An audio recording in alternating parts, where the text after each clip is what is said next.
me for surgery for a large tumor on my uterus, I had once again gotten back on Essiac the night before surgery. I know this might sound a little gross to your listeners, and it is pretty personal, so understand I wouldn't share this with you if I didn't think your life depends on it.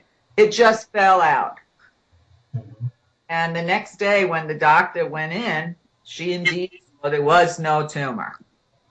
And again, she just said to me that I was lucky. So I keep telling them, how lucky does one middle-aged person get? Right. But they will not, none of my doctors will pay attention to the fact I've been a practicing vegetarian now for 12 years. 2 years after changing my diet to organic vegetarian, my thyroid repaired itself. I've been on medication for that for 13 years. And all of a sudden, my doctor said, your thyroid's working, you don't need medicine anymore. When I said to him the only thing I changed was my diet, again, he said I was just lucky. So medicine doesn't want to hear anything except how to cut you up or drug you down. That's all they're trained for. Right. Anything else, they're going to tell you it's a miracle. Well, I've probably had about 15 miracles over the past 40 years, Martin. So maybe I am a very lucky person. Yeah. Well, the thing is that most physicians really don't even go the extra step in trying to ask you certain questions like your diet, do you get enough exercise, do you get enough sleep. It's pretty much a routine. They walk in, they look at the chart, the questionnaire, and so forth, and it's pretty much cut and dry. It's like, okay, go on. And you're out of his office within about 15 minutes or thereabouts. So if you're there 15 minutes. Yeah, if it is 15 minutes. But yes, it just seems that, we're all statistics out there. We're less than that. If a person has an HMO and not a PPO, the HMO only pays your general practitioner 50 cents for your visit. Right. So how hard do you think he's going to work for you? And this is why doctors are overworked, they're inundated, they have no time to, study anything else. When I went through my menopause, which I did naturally, and it was from start to end 1 month long, not 20 years like most women suffer, Right. I had brought 5 books on natural menopause to my gynecologist. Right. And I said to her, I'm willing to give you these books if you'll read them and offer women another option besides hormone replacement therapy. Her answer was, I don't have time to read. Just keep doing what you're doing. I mean, it's pretty sad if you think about it. So how much worse treatment can you possibly get under Obamacare than what we're getting now? Right. But the truth of the matter is, back in the olden days, when I was a girl, nobody had health insurance. Nobody seemed to be sick then. And if you did get sick, a doctor would come to your house. But we've all been suckered into this. You got to have health care. You've got all these diseases, all this stuff that they've convinced the population of. I mean, I have plenty of people who are convinced they have fibromyalgia. That's a made-up disease. My granddaughter said to me that she had restless leg syndrome. Okay, where does a child get that information from?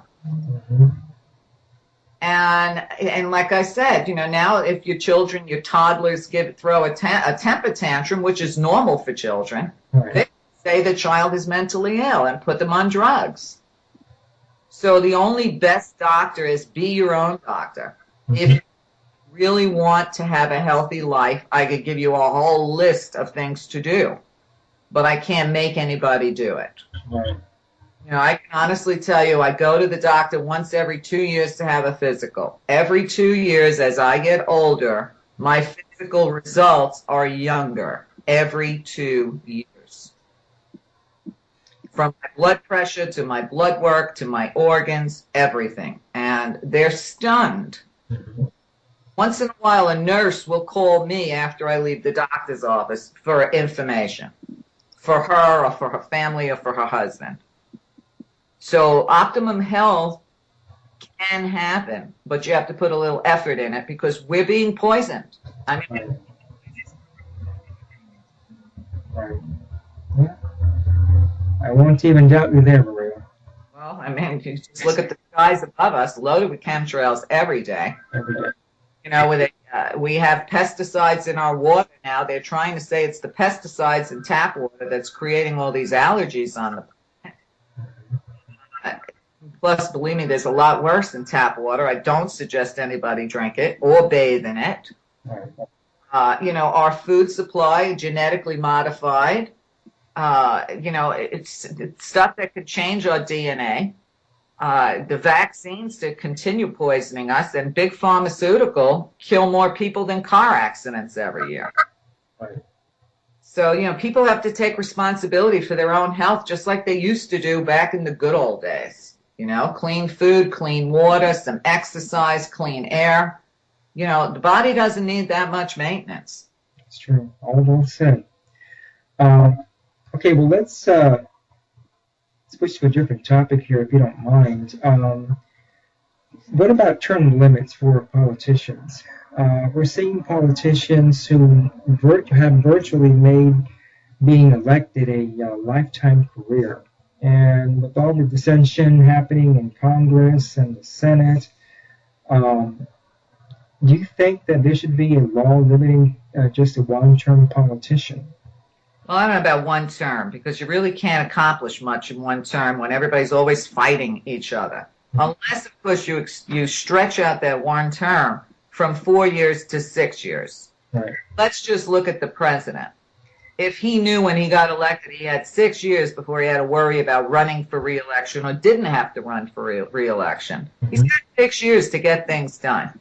Right. The number one thing as far as term limits that everybody in this country should be screaming about is the Supreme Court. Those people are in there for life, and we don't elect them.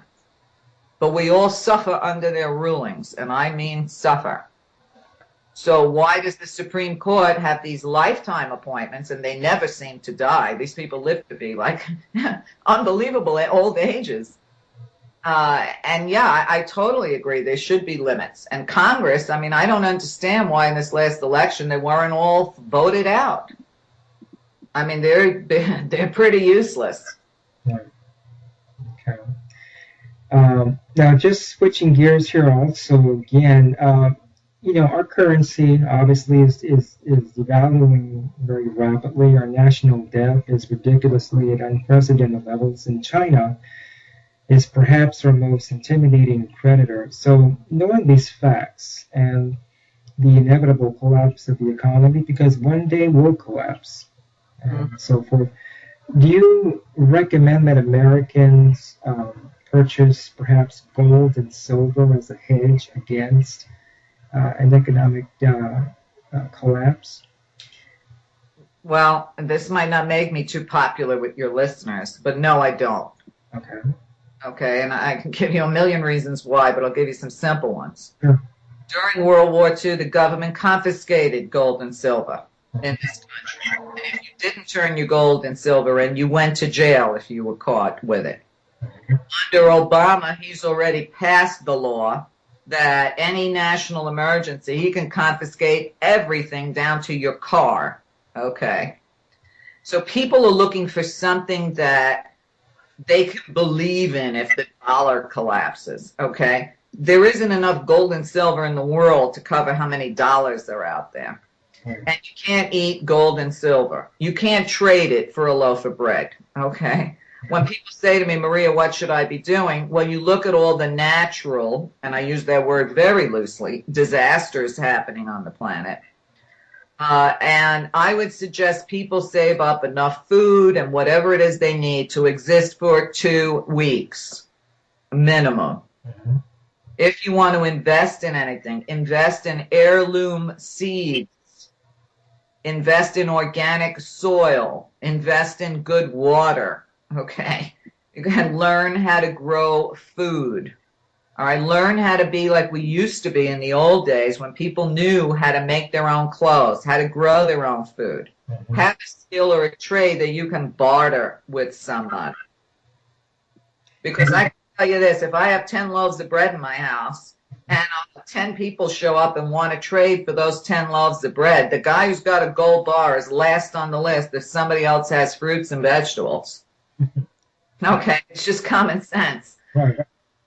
Of course, I think this whole buy gold, buy silver is another fear program being put out there. But there's very little gold left, and what passes as gold sometimes isn't even gold. Mm-hmm. A lot of it is tungsten bars, which we sent to the Chinese. I guess the U.S. Treasury never figured the Chinese would inspect it and find out it wasn't real gold. Right. Yes, I heard about that. There was an uproar of the Chinese. Right, but there's real security out there, and I don't know if this is going to sound too crazy or woo-woo for people. Mm-hmm. I say it on my show all the time. The only ticket out of here is a spiritual one. Right. Now, if your spirituality is intact and you're not afraid of death because you have a deep understanding of it, none of these other programs they run by us every minute of every day would ever affect you. You'd never have fear. Right. Okay. Now, you mentioned about Americans being more self-sufficient by raising their own food and so forth. With the recent hurricane, Sandy, that affected many residents in the Northeast, there was an unreliable response from FEMA. And we've seen this before with Hurricane Katrina many years ago. So I'm wondering if this is a warning sign to many Americans out there who are listening, or even perhaps any other part of the world for that matter, to rely more on themselves. Absolutely. Prepare for any disasters. Well, it's another way of giving away your personal power. Right. Oh, my government's going to take care of me. Oh, my minister is going to pray for me. Or my teacher is going to do the homework for me. People give away their power every minute of the day without even realizing it. But when you really become self-sufficient, and I'm not saying you have to go live in the woods and be off the grid, but at least know how to survive if you had to in the woods. You don't have to wait or say, oh, daddy's going to fix it. The government is not our daddy. They don't care if we live or die. I don't know how long it's going to take for people to understand that. When you look at Katrina, look what they did to the people there. They openly shot Americans. They immediately disarmed them when they needed their arms the most. They cut off their food and water and communication. I think the only difference in the quicker response in New York was, and people are going to argue with this, but I don't see any argument, is when it happens in a whiter community, the response is quicker. When it's in a poor black community, no one cares. Mm-hmm. And that's just the way it is. And anybody that wants to argue that needs to read the book, The World is a Ghetto, and understand that this war on the black darker races has been going on for centuries. So, and yet, even with all the help and the fact that FEMA was in New York quicker, they can't take care of everybody. Hello, there's millions of people there. So they can only do the best they can. And this is another reason why I said just a couple of weeks of supplies, because if those people would have had a year or two's worth of supplies in their house, they would have lost it. Okay. You don't pay attention to how many cans of Campbell's soup you have in the house. Yeah, that's believe it or not, it comes in handy for any emergency. Me myself, I live in California, and we're prone to minor tremors and earthquakes and so forth. So, for the most part, we seem to be prepared.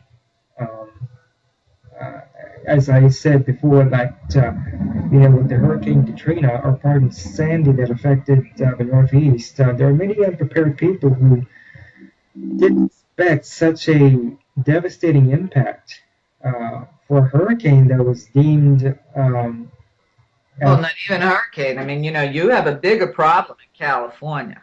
Right. And your big problem is San Onofre. That's true. And, people are not paying enough attention. I reported last week that they have found evidence of sabotage inside San Onofre. But these are not stories that go on the front page because it's not popular. And that's been closed since, I think, January.